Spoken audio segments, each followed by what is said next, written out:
Auspicia este programa Tarjeta Naranja. Auspicia Impacto Económico. Innovisión. Sociedad Anónima. Segundo bloque del programa, un comentario del ámbito internacional y tiene que ver con la novedad en Venezuela que muestra una vez más el fracaso estrepitoso del socialismo del siglo XXI. Nos referimos a los captahuellas, una tecnología que se quiere implementar para administrar el racionamiento, para que quede registrado el consumo de los clientes en los supermercados o lo que queda de ellos, para que no compren, por ejemplo, más de una vez por semana. Hemos hablado del problema del faltante de productos. Papel higiénico es uno de los más relevantes, ¿no?, por lo que significa, y muestra una vez más que el socialismo no ha sido capaz de producir una docena de huevos en tiempo y forma a lo largo de la historia. Lo vemos en el siglo XX con las hambrunas de la China comunista de Mao, lo que pasaba en la Unión Soviética con las colas para comprar pan. Y esto es así porque el socialismo no genera incentivos y al no respetar la propiedad privada hace imposible el cálculo económico porque no hay precios. Para aprender, ¿no? Ahora vamos a hablar de un tema de fondo. Vamos a tomarnos un tiempo para la reflexión. Insistimos en este programa que las soluciones existen. Ahora, esto no es algo mágico. Hay que hacer un esfuerzo de identificar ideas consistentes y luego aplicarlas. La aplicación es lo que transforma la realidad. Y hay un gran olvidado en la Argentina que es ni más ni menos que Juan Bautista Alberdi, el padre de nuestra Constitución. Y para recordarlo, en esta semana en la que cada 29 de agosto se cumple un nuevo aniversario de su nacimiento, hemos invitado al licenciado Pablo Benítez Jacot, presidente de la Fundación Progreso y Libertad. ¿Cómo estás, Pablo? Muy bien, Dani. Gracias por la invitación. Bueno, para quienes no lo conocen, Pablo es un estudioso de las ideas y obviamente también del pensamiento de Alberdi, y por eso nos pareció oportuno compartir con él hoy este bloque. Pablo, ¿cuál es la vigencia de las ideas de Alberdi si enfocamos algunos de los problemas que tenemos en la actualidad? La vigencia de las ideas de Alberdi es total, es absoluta. Lamentablemente no se lo conoce demasiado o se lo ignora o se le ha sacado las currículas de secundarias, universitarias, o en todo caso se lo deja a un costado como alguien que hizo un copy-pegue de una constitución foránea. Claro. Lamentablemente, a mí me duele decirlo, pero es así y es un gran trabajo que tenemos los que nos interesan estas ideas, contarles que Alberdi está vigente en aspectos moneda, emisión monetaria, sí, las funciones del Estado, lo inviable de la empresa pública y sobre todo en muchos temas como por ejemplo uno que no es muy conocido, que es el sistema de la política exterior argentina como ancla en el mundo para garantizar los derechos y garantías de la constitución interna, dada nuestra guerra civil y nuestra inestabilidad, claro, y nuestra tendencia a ser inestables, que si uno en ese momento lee lo que él describe, le cambia a guerra civil, que no existe, pero la inestabilidad es la misma, claro, prácticamente. Tal cual. Así que, bueno, por ejemplo, para darte un ejemplo, emisión monetaria, él estudia el caso del Banco de Buenos Aires. Claro. Entonces, cuando escribe para el sistema rentístico de la Confederación, dice en un momento, la Confederación tiene una ventaja, no dispone de ese terrible medio que es la emisión monetaria que arruina la vida, la libertad, la propiedad, la moralidad y la industria. Esa es una gran ventaja que tiene porque dice, no podemos emitir un papel que nada vale, que tiene contribuciones que respaldan, contribuciones tan inciertas como el orden existente, o sea, no sabes qué lo puede respaldar. Claro, él planteaba que sí, si emitís tiras de papel sin respaldo, sí, estás en problema. Estás en problema, exactamente. Y luego remata diciendo de que no sirve ni para amortizar una deuda existente que con el tiempo se sigue aumentando y de la que no van a servir, siguiendo estas condiciones de emisión, las rentas y los ingresos de todo el mundo para pagarlas. Claro. Y luego remata diciendo, mientras sigamos emitiendo simple tira de papel, que no obligan a reembolso alguno, que no tienen valor, claro, dice, es un gusano, él describe exactamente la frase que dice, esto es como un gusano, un poder omnímodo que vive como un gusano roedor en el corazón de la Constitución argentina. Claro. Esto está planteado, también es bueno recordarlo, en su libro Sistema Económico y Rentístico para la Confederación Argentina según su Constitución de 1853. Exactamente. O sea, es un libro posterior a la Constitución en donde explica cuál es el sistema económico compatible con la Exactamente, Constitución. porque él escribe bases, y Claro. escribe un montón, Sí, pero digamos, las bases es anterior. Claro. Y el sistema rentístico es cómo funciona, cuáles son los fundamentos del sistema económico de la Claro, Constitución. ¿cuál deberían ser? Claro. ¿Cuál deberían ser y Claro. cómo son esos artículos? Tienen un respaldo Claro, de por claro. qué existen. Claro. Por ejemplo, el tema empresas públicas. Ese es un tema que a lo largo de nuestra historia argentina no hay que recordar que el Estado se ocupó hasta de administrar cines, una cosa Sí, increíble. sí. Y aunque parezca un chiste, fue así. Alberti es muy claro en ese sentido. Él dice, toda ley, todo reglamento, todo decreto que saque de mano de los de particulares del ejercicio de cualquier industria privada, primero dice, esta Constitución en ninguno de sus aspectos sostiene que el Estado deba administrar o ser comerciante, agricultor o fabricante industrial. Sí. No, esta Constitución no está hecha para que el gobierno sea una casa de comercio. Claro. Dice, y además obra como dañino concurrente, empeorando el servicio, distrayéndose de sus funciones esenciales, que son la protección del individuo, de la seguridad, la propiedad, la libertad, de sus derechos, tanto externa como externa, no tiene tiempos, ni capital, ni conocimiento para administrarlos. Y él remata diciendo, la industria pública en su basamento económico es un absurdo y una falsedad. Claro. Y dice, en caso de que tenga industrias de carácter público, el Estado debe desprenderse inmediatamente del mismo. O sea, es muy claro cuando acá se quiere decir, bueno, no, porque el Estado debe intervenir acá y ser empresario, porque a cualquier genio se le ocurre con recursos del público, Claro, de la renta sí, pública, claro. querer hacer ganancias o no es función del Estado, y Alberti lo deja muy claro.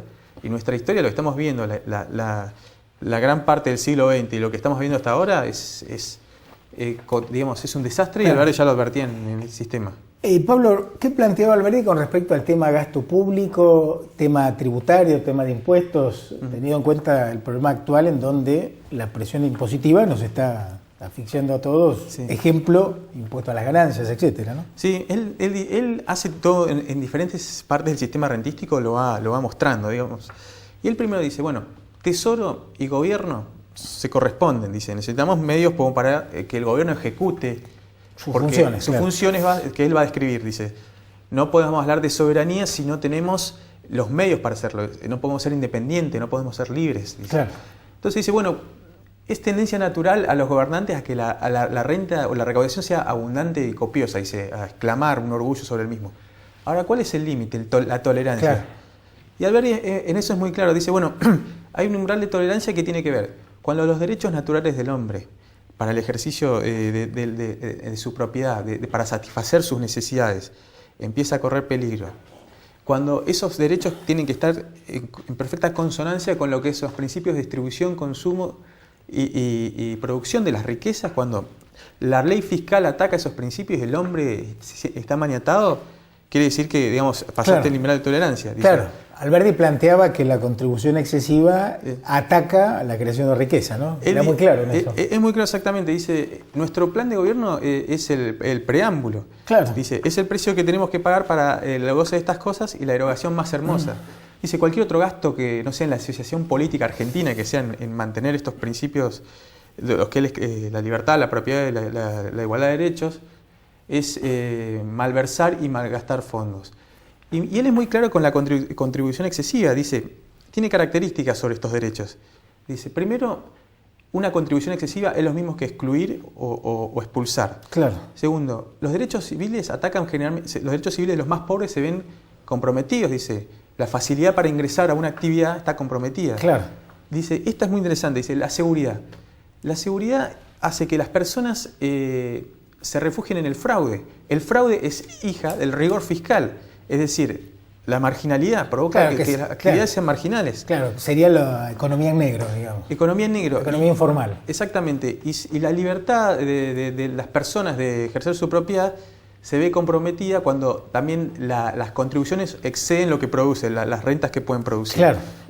Inclusive, él señala, dice, es importante una contribución baja en el sentido de los trámites, los papeles, los reglamentos deben ser sencillos, rápidos y baratos. Claro, dice. el costo del cumplimiento. El costo del cumplimiento. Que sea fácil Sí. pagar impuestos. Fácil pagar impuestos, fácil ingresar a una actividad, fácil tramitarlos. que es lo que hoy en el mundo Claro. se mide también. Claro, y vos recordarás que él planteaba, más vale poco a muchos que mucho a pocos. Es decir, Sí. cobrarle poco a más personas. Ahora estamos cobrando mucho a muchos, ¿no? Pero bueno, Sí, sí, él lo tenía muy claro. el ensanchamiento de las actividades comerciales e industriales como para financiar lo que el Claro, Tesoro claro. está por encima, digamos, del no poner el impuesto por encima de la persona, sino el ensanchamiento de las actividades y una contribución baja que es a la larga lo que ensancharía el Tesoro Nacional, Claro, tal cual. que tiene su vertiente en el bienestar general y en las facultades del individuo para producir riqueza. Claro. Ahora, en una época en la que estamos tan asfixiados por las regulaciones, ¿no? No se puede importar, exportar, hay que pedir permisos, hay cantidad de trabas para ejercer cualquier actividad económica. ¿Qué plantea Alberdi en cuanto a cómo deben ser esas regulaciones o si deben existir? ¿Cuál era el punto de vista de Alberdi? Alberdi da una definición muy interesante, además de complemento a la que nombré. Dice, la Constitución es la base. Dice, ahora es el basamiento de la estructura. Dice, las reglas no son las reglas, son las reglas que reglamentan el ejercicio de la misma. Ahora dice, estamos por todos los tiranos que hemos tenido y los antecedentes de los españoles, estamos sobreorganizados. Organización, digamos, no es lo que nos falta, estamos sobrereglamentados. Claro. Estamos respondiendo él dice exactamente, todos los virreyes y anteriores gobernantes nos han reglamentado cada uno a su gusto y piacere, por decirlo de alguna forma. Claro. Entonces él dice, las leyes que reglamentan su ejercicio deben ser lo más simple posible. Claro. Dice, tiene un rol hasta de abstención, de derogar o de reglamentar lo más simple posible. Claro, No, las leyes de Indias, toda la legislación de la colonia de España, ¿no? exactamente, De la colonia española. de la casa de Indias, del vulgo, de tal. Él las Sí. describe, yo lo recomiendo porque es una parte cuando él describe exactamente todos los códigos actuales que nos rigen cuando entramos en la independencia, pero siguen las anteriores que vos escribiste, siguen vigentes. Sí, porque el esquema de la corona española era un sistema intervencionista. Un sistema económico, ¿no? Entonces, si rechazamos el colonialismo, hay que rechazar todo. Exactamente. Él, en este tiempo otro tema en donde está muy vigente, y me gustaría comentártelo, que tiene que ver con nuestras conductas internacionales, él tiene un par de frases que son muy, muy interesantes. Él, por ejemplo, dice, en países como el nuestro, que la guerra civil es crónica e inacabable, el artículo 28 dice, debemos firmar tratados con potencias extranjeras de paz y comercio que estén en consonancias con nuestra Constitución. Dice, las palabras de él a veces son muy, muy importantes. Dice, debemos llamar a su acrecentamiento desde afuera. Te está hablando de inversiones. Inversiones extranjeras. Inversiones privadas. extranjeras. Dice, la guerra civil y la barbarie son los que atacan al progreso. Claro. Se expresan en la mentira y la violencia, que le quitan a las personas, dice, los sueños de libertad, la verdad, la moral, destruyen a las personas. Ahora él dice, se debe rodear de inmunidad con tratados internacionales todo banco, todo casa, todo ferrocarril, todo muelle donde haya derechos civiles de una nación amiga. Claro, o sea, seguridad jurídica. Seguridad En jurídica. otras palabras. Claro. Dice, será una forma, dice, de eliminar las causas que hacen subir el interés, eliminando y bajando el interés. Dice, será una forma de que esos capitales se materialicen. La civilización material sobre la República Argentina, que son esas inversiones. Claro. Te está hablando del riesgo país, Claro. de que somos riesgosos, la baja del interés y eliminar las causas que hacen el interés. Claro. Y el día dice que entendamos que estos tratados internacionales valen más que nuestra Constitución para nuestra prosperidad, estamos bien. Si no lo entendemos, volveremos a la época del yugo español o a la violencia de los caudillos como Rosas. Es decir, está hablando del costo de repudiar. Claro. Dada nuestra inestabilidad, nos debemos anclar a conductas internacionales. Claro. Somos inestables y el día que entendamos que repudiemos eso, volvemos al pasado, Claro. a lo peor. Pablo, gracias. Vamos a retomar en breve este espacio porque hace falta recordar ideas cuya aplicación hizo que la Argentina pasara a ser una aldea a uno de los países más atractivos del mundo, y la prueba está en la cantidad de inmigrantes que recibió la Argentina, ¿no? Entre 1880 y 1930. La evolución exactamente de las líneas de ferrocarril de 503 kilómetros en 1860, entre 1900 y 1914 a 35.000 o más. El ingreso per cápita similar al australiano y al canadiense por esos años, cuando era un 32% en 1850 de esos países.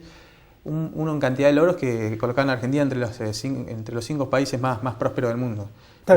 Por algo venían acá, no es que venían por algún famoso, sino venían por eso. Por eso insistimos en que las ideas tienen consecuencias, ¿no? Para bien cuando son ideas consistentes. Sí. Lo dejamos aquí, se nos acabó el tiempo. Bueno. Lo importante es invitar a leer Alberdi. Exactamente, sí. Como decís vos, en los colegios secundarios, en las universidades no está muy presente, pero con internet todo es más fácil. En breve con la fundación vamos a hacer un taller sobre lecturas de Alberdi, es la idea. Ah, bueno. Así que vamos a estar lo vamos a comentar con esa fecha y vamos a darle difusión. Gracias. Sí, gracias Pablo por tu tiempo. Gracias Dani, nos vemos. Pausa y próximo bloque, ya venimos.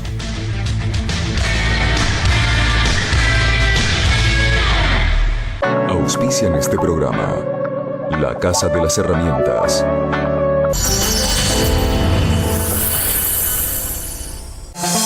La producción del programa se comunica con Claro, Avenida Argentina y Diagonal 25 de Mayo, frente al Monumento a San Martín, Neuquén. En Nippon Car, tu Toyota tiene más beneficios, porque si adquirís tu nuevo Etios entre los meses de julio y agosto, obtenés tu primer service bonificado. Nuevo Toyota Etios. Adquirilo en Nippon Car, concesionario oficial Toyota, para Neuquén y Río Negro. Compartimos su mesa hace más de 45 años. Nacimos en Chipoleti y desde allí llegamos a toda la Patagonia y al mundo. Pollolín, más fresco, más rico.